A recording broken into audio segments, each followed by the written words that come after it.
Welcome all. In previous lecture we have seen required arguments is one of the way of defining a function. In this session we are going to see keyword arguments as the next way of defining the function. Before this one, define a function using these four ways is most important part of unit function. So you should have additional concentration while learning these points. Now we will move to the keyword arguments.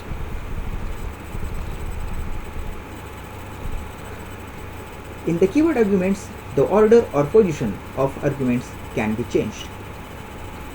Now this is contrary to our previous topic, that is required argument or positional argument, in which the order of arguments was important. Here the order or position of the arguments can be changed. It is the part of keyword arguments. The values are not assigned to arguments according to their position, but according to their name or keyword. Names and keywords are important while assigning the arguments. Keyword arguments help the function to identify arguments by the parameter name. Keyword arguments are useful for if you want to skip arguments, or if in the function call you change the order of the parameter. In these two cases, keyword arguments are useful. So I repeat here, in keyword arguments, the position or the order of the argument is not important. You are allowed to change the position. How it is possible? We will see with respect to example.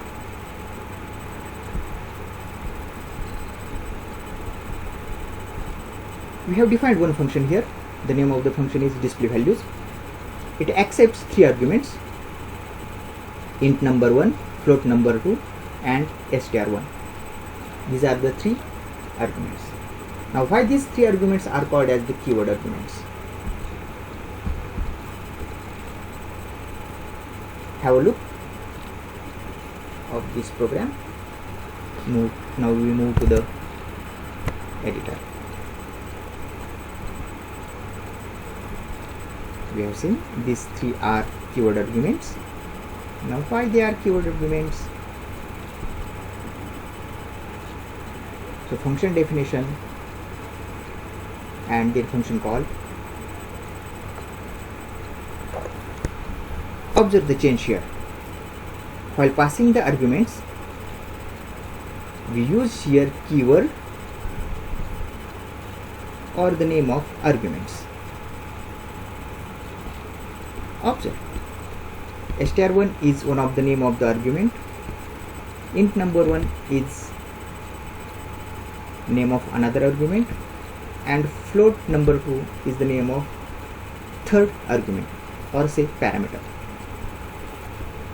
But the order of these three parameters is changed here.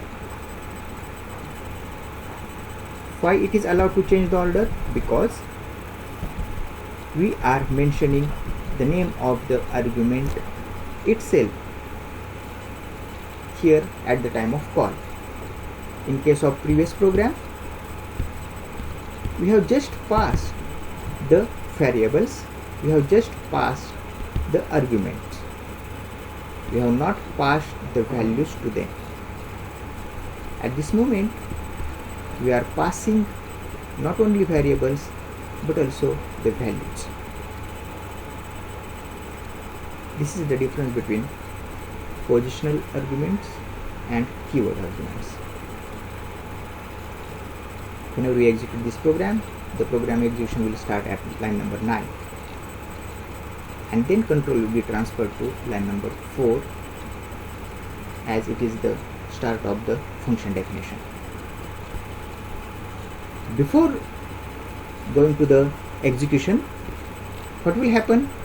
This str1 will be assigned to this str1, int number 1 will be assigned to int number 1, and float number 2 will be assigned to float number 2. That is, Python will be stored in str1, 10 will be stored in int number 1, and 3.34 will be stored in float number 2. Let's check the output.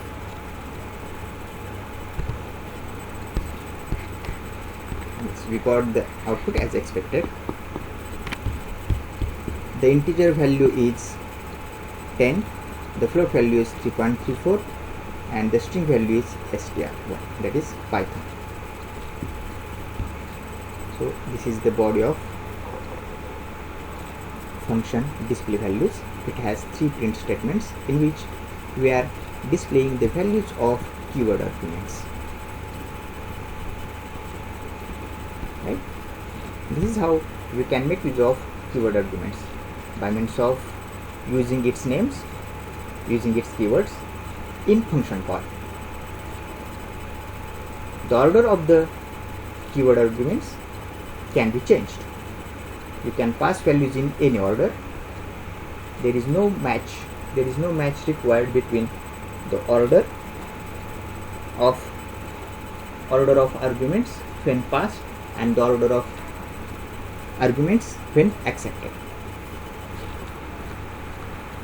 Hope you have got the difference between required argument and keyword argument. Next lecture we will see default argument, defining a function using default arguments. Thank you for watching this video.